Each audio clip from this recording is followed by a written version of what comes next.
নিজের একটা গাড়ি কিনতে যদি বয়স 40 পেরোক। নিজের একটা বাড়ি বানাতে বানাতে যদি চুলে পাক ধরে যায় ধরুক। বাড়িতে এসি লাগাতে লাগাতে যদি গরম একটু বেড়ে যায় যাক।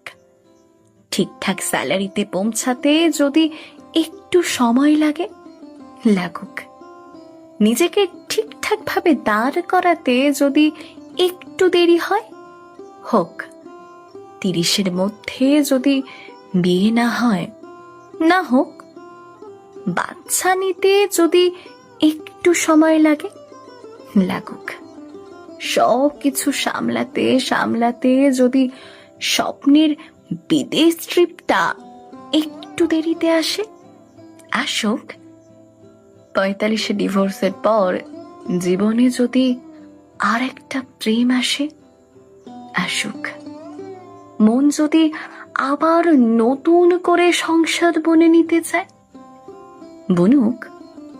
জানি লোকে বলে এতটা বয়স হয়ে গেল আর কবে, কিন্তু অমুক সময়ের মধ্যেই তমুক জিনিসটাকে পেতে হবে এবং অমুক সময়ের পরে আর তমুক জিনিসটাকে পাওয়ার কোনো অর্থ নেই। এমন কোনো জরুরি সূচনা জীবন কোনো দিনও জারি করেনি।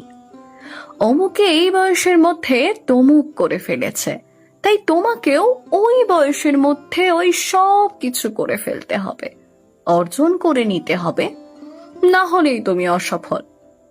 ব্যাপারটা এরকম নয়। তুমি তোমার মতো করে নিজের গতিতে হাঁটো। তোমার হাঁটার রাস্তাটা কতটা এবড়ো খেবড়ো তার খবর তুমি ছাড়া আর কেউ রাখে না, রাখেনি, রাখবেও না কোনোদিন।